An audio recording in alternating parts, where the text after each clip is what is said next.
il envoie l'ange en prison avec comme mission de dire à Pierre, réveille-toi. Réveille-toi, tu ne vas à ta place. Réveille-toi, ne t'habitue pas à cette situation. Réveille-toi, tu ne vas pas mourir comme Jacques. Réveille-toi. Et il se réveille. Même en se réveillant, il ne croyait pas. Il se réveille. Il était anesthésié par les sorciers, par les magiciens. Anesthésié. Mais quand l'ange vient, il dit réveille-toi. Au moment où il se réveille, lisez bien la Bible. Les 4 escouades là ne se rendaient pas compte qu'il s'est réveillé. Alléluia. Quand Dieu va te réveiller, ceux qui t'ont emprisonné dans leur monde sorcellerie ne vont pas se rendre compte que ils ne se rendront pas compte. En réalité, qu'est-ce qui se passe? Il y a transfert du sommeil de chez toi vers chez eux. C'est eux qui vont être anesthésiés. C'est eux qui vont dormir. Et ils vont se rendre compte après que tu es parti. Et ils seront comme les gens qui rêvent. Dieu est capable de le faire. À une seule condition, que l'église se mette debout comme un seul homme pour prier. Nous devons prier. Nos ennemis peuvent être anesthésiés. Tous ceux qui refusent le développement de ces pays vont obtenir ce sommeil-là. Le sommeil doit être transféré de leur côté. Ils seront comme des Sambala, des Tobija. Ils n'auront aucune part dans le développement de notre pays. Le pays va se développer. Ils seront comme des Sambala et des Tobija. Ils n'auront aucune part. Puisque l'église se réveille. Réveille-toi. Il dormait.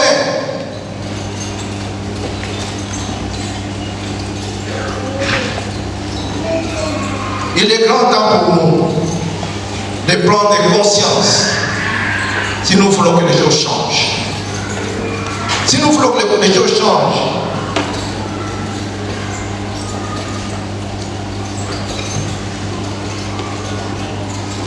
l'Église doit voir la manifestation d'une manière étonnante. La manifestation d'une manière étonnante. Ce n'est pas la manifestation d'un individu, comme c'est fait dans le système actuel de la prospérité dans la cité, pas ici, dans les églises de la cité. Partout, au monde entier, même au Nigeria et dans plusieurs pays, les vagues qui sont venues des États-Unis, transitant par le Nigeria, qui atteignent la RDC, et qui sont passées même au Kenya et même l'Afrique du Sud, les vagues anglophones qui sont en train d'anesthésier aussi les francophones. Où ce sont des individus qui ont ce message-là qui se développent. Et tous les autres sont comme leurs esclaves. Pas ça. La manifestation dont il est question ici, c'est une manifestation collective, tout le monde doit voir. Des choses étonnantes que Dieu fait. Ils ont prié, Dieu a envoyé l'ange, Pierre est sorti et ils ont vu Pierre de leur propre yeux. Ils étaient étonnés de constater que c'était Pierre. Que Dieu fasse des choses étonnantes dans votre vie. Vous serez comme quelqu'un qui rêve. Vous serez comme quelqu'un qui rêve. Quand ça vient de lui, c'est toujours étonnant. C'est une manifestation qui ne se cache pas. Et tu sauras toi-même, tu diras que ça vient de Dieu. Ça vient de Dieu.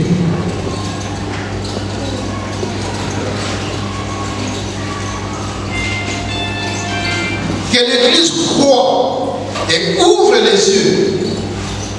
Il faut croire ce qu'on dit à Dieu chaque jour. Qu'est-ce que nous demandons à Dieu chaque jour? Qu'est-ce que nous demandons à Dieu? Ce que nous demandons à Dieu n'est pas nécessairement ce que Dieu veut. Est-ce que nous prions conformément à la volonté de Dieu? Il est grand temps pour nous que l'Église prie d'une manière stratégique. Priez d'une manière stratégique, c'est s'attendre à la feuille de route de Dieu. Que Dieu nous donne la feuille de route. Et nous avons tous œuvré pour mettre en œuvre la feuille de route de Dieu. Que Dieu ouvre les yeux à l'église du Congo, à l'église de la RDC, partout, pour que nous sachions comment prier, Et on arrête avec les prières égoïstes. On prie réellement. Nous devons affecter les 7 domaines de la vie, les 7 domaines essentiels de la vie. On doit prier d'abord dans les domaines de famille, qui est la montagne de famille, puisque la famille c'est la nation en miniature. Les familles déchirées sera la base aussi de la destruction du pays.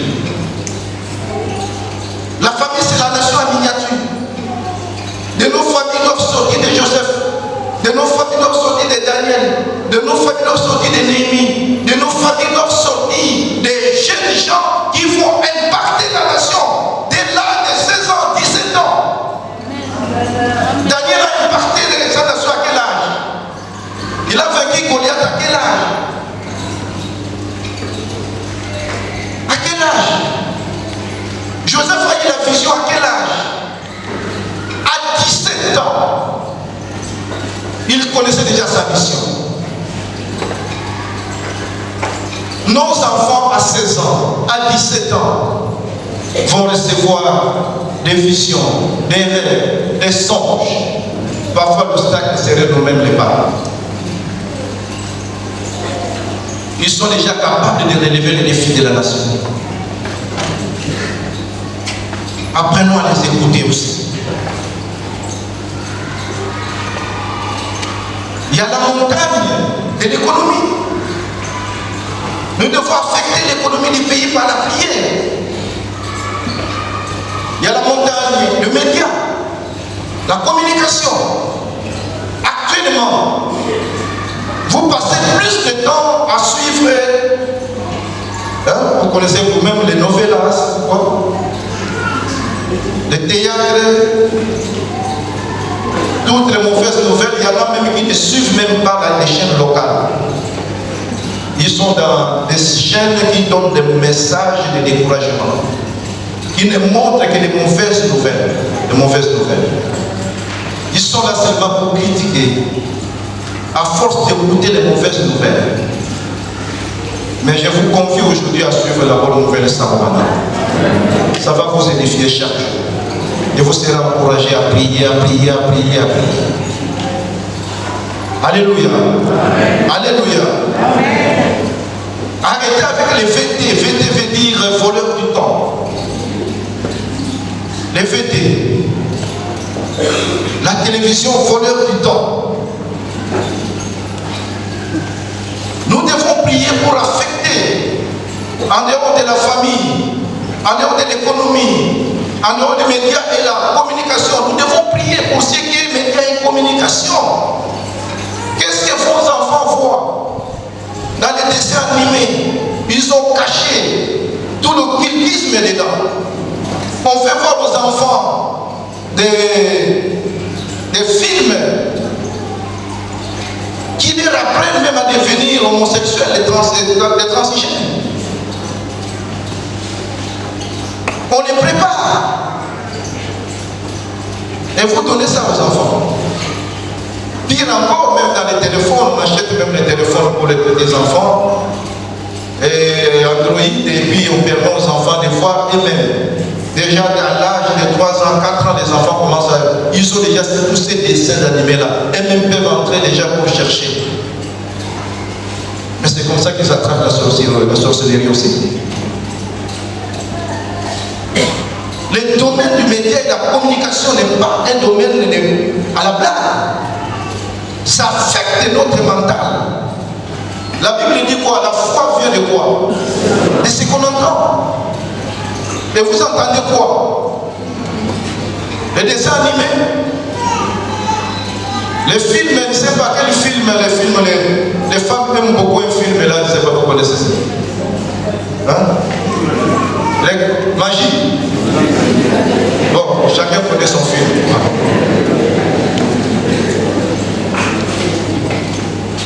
Au salon, il y a la guerre. Quand elle est assise là, en tout cas, le mari ne peut pas tourner. Il y a deux guerres à la maison. Il y a la guerre entre le mari qui veut suivre le match Barcelone et Real, et puis la femme qui veut suivre son film. Hein? Et les enfants qui veulent voir les dessins animés. Mais il n'y a pas bagarre pour dire que suivons ça au malade. Là, il n'y a pas bagarre. Si vous suivez ça au malade, la maison sera sauvée. La responsabilité, quand je parle de 7 montagnes, les 7 domaines essentiels de la vie, priez pour la spiritualité du pays, priez pour l'église du pays. Prenez du temps. Priez pour la culture, les théâtres. Il y a des théâtres, des pièces de théâtre qui édifient, pas des pièces de théâtre. On prie. Réellement, si le peuple sur qui le nom de Dieu est invoqué, prie, s'humilie, crie, le pays ne sera pas guéri. C'est une phrase, un verset en fait dans la Bible. Ça ne va pas s'accomplir. Ça doit s'accomplir. Moi, je crois au réveil. Ce qui s'est passé là. Pierre arrêté. Jacques déjà assassiné, si je peux dire. Tué. L'église dit, on en a marre. On se met à prier. Ils ont prié, prié, prié, jusqu'à ce que la manifestation s'est accomplie dans la prison. Dans la prison. Et si nous analysons ce qui se passe dans la prison, dans Acte 12, du verset 1er, si on peut aller jusqu'au même au verset 17, moi je crois que Dieu est là. Jusqu'à ce que lui encore Pierre, quand il se retrouve à l'église, il se retrouve à la maison là où on priait, il frappe. Celui qui vient ouvrir la porte, celle qui vient d'ouvrir la porte voit. Il dit que non, c'est Pierre. Il rentre et dit que Pierre a la porte. C'est encore l'église qui a douté, oui ou non. Il dit, ah non, non, non, ça c'est le fantôme, ce n'est pas lui. Ce n'est pas lui. Donc en dehors des réveils pour lesquels nous devons nous mettre à prier, nous devons croire aussi à ce que nous demandons à Dieu. Nous-mêmes, nous ne croyons pas. C'est comme si nous faisons, nous marmottons les mots, nous parlons, parlons, parlons, et quand on sort, on oublie même ce qu'on a demandé à Dieu. La manifestation s'est réalisée. Pierre rentre, le fort dit non, c'est le fantôme. Ce n'est pas lui. Ce n'est pas Pierre. On doute même de ce que Dieu fait. Alors que nous disons qu'il est mort, il est ressuscité et il est réellement. Il est vivant, oui ou non? Il est vivant, oui ou non? Mais s'il est vivant, c'est pour faire quoi? C'est pour se manifester. Il est dans mon cœur. Il est dans ton cœur. Et il agit. Et quand il agit, les gens doivent voir. Pierre a vu sa situation changer. Pierre a vu sa situation changer grâce à la prière de l'église. Grâce à la prière de l'église. Parfois, on a l'impression d'être abandonné. Nous prions que le nombre des justes augmente. Nous prions que les chrétiens prennent les affaires là, mais oui ou non? Il y en a qui ont commencé à prier depuis plus de 30 ans. Les gens connaissent. Aux années 91, 92, je pense que 90, 91, 92, nous étions au palais du peuple. Nous avons fait le tour de Jéricho. On a prié une semaine pour parler du peuple. Les intercesseurs. On a demandé à ce que Dieu manifeste sa gloire dans ce pays. Il nous a aimés. Il a fait des choses extraordinaires dans notre pays. Il a placé l'or, diamant, cuivre, coltan, des choses qu'on continue à découvrir. Mais pourquoi on est pauvre? La faute revient à Dieu. La faute revient à qui? Nous dormons. Nous dormons. Il y a plusieurs raisons que si ça ne bouge pas. L'une des raisons pour nous Africains, c'est aussi la sorcellerie. La sorcellerie. Ça, je vous dis la sorcellerie, je peux dire que l'Afrique a refusé le développement. Pour les raisons sorcellerie. Il y a des gens qui ont refusé le développement. On leur fait du bien et ils cherchent du mal aux autres. Le mauvais cœur. C'est ça qui nous divise. Ça divise. Je peux vous choquer aussi. Ce que nous avons demandé à Dieu qu'il y ait des leaders qui dirigent aussi parmi nous les chrétiens. Mais il y en a ici dans cette église. Il y en a toujours eu. Est-ce que nous sommes conscients de ça? Que dans cette église, il y a des ministres, il y a des directeurs généraux, il y a des coordinateurs, il y a des responsables.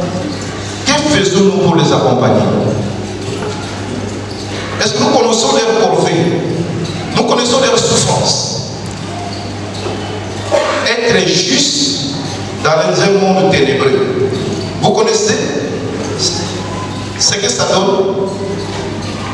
Mais c'est une forme de sacrifice, une forme de souffrance qui n'exprime pas souvent. Qui n'exprime pas souvent. Tu es dans un milieu tel que si tu signes un document qui doit faire sortir 3 millions, 4 millions de dollars pour acheter quelque chose, dans un système normal, pour ces gens-là, puisque nous sommes dans les fondements renversés, il doit avoir au moins une commission de 500 000 euros. Et toi, tu dis pas de commission. Mais tu es en guerre contre le système. Est-ce qu'on se rend compte de ça? Mais tu es en guerre contre le système. Mais si tu es en guerre contre le système et tu n'as pas le soutien de ton église, ça veut dire quoi? Alors que ton église attend aussi quelque chose pour la construction. À la place de te soutenir, la première des choses pour les tôles de l'église, c'est ceci. Je pense que le but primaire, ce n'est pas ça. S'il peut donner, il va donner une partie de son salaire. Est-ce qu'on se rend compte du défi que ces gens rencontrent? Je ne parle pas seulement de notre église, mais je parle de l'église du Congo. Il n'y a pas de manifestation, puisque nous dormons, nous sommes dans les œuvres de ténèbres. Même l'église est dans les œuvres de ténèbres. Quelles sont les œuvres de ténèbres? Allez à Éphésiens 5, vous allez lire. Vous allez lire. Nous sommes dans la prospérité. J'étais curieux hier, il y a mon ami Emmanuel Divézard qui m'a envoyé le message d'un pasteur qui était dans la prospérité, qui demande à ce qu'on brûle tous les livres qu'il a écrits. Je ne sais pas s'il y a quelqu'un qui a lu ça. Vous avez lu ça? Voilà. Tout ce qu'il a enseigné comme message pendant des années au sujet de la prospérité, lui-même fait le message contraire. Il est en train de demander à ce que tous ceux qui ont écouté ce message, qui ont appliqué ces réponses, et compris tous ces livres-là. Alors que l'église du Congo est en train d'emboîter les pas sur le message de la prospérité. Mais il n'y aura pas manifestation de Christ. Non! Si pour vous avoir un voyage ou une voiture, c'est ça la réussite, je regrette. Christ n'est pas venu pour ça. Christ n'est pas venu pour ça. Il y a la génération des enfants ici qui sont nés, les parents sont allés le prendre à la maternité en voiture, il a grandi, il va à l'université, il a la voiture, et quand on lui dit viens, on va prier pour que Dieu ait une voiture, pour cet enfant-là, vous s'aimez pas. Dites-moi un peu. Cet enfant-là n'a pas besoin de ça. Il a besoin de rencontrer Christ, de rencontrer Christ. Voir Christ, toucher Christ. Et devenir une bénédiction pour sa nation. Alors tous ceux qui volent, qui ont des voitures, qui voyagent, tout ça, ils ont déjà leur prospérité, ils n'ont plus besoin de Christ. Puisque nous aussi nous prions pour voyager. Et ils voyagent même plus que nous. Ils font le tour du monde entier. Christ n'est pas venu pour le voyage. D'ailleurs, cette histoire de voyage, quand Christ dit, vous serez mes témoins de Jérusalem jusqu'aux extrémités de la terre, ça veut dire quoi? Le voyage appartient d'abord à Dieu. Vous demandez ce qui est déjà donné. Vous demandez ce qu'il vous a déjà donné. Moi, je ne peux pas prier pour le voyage.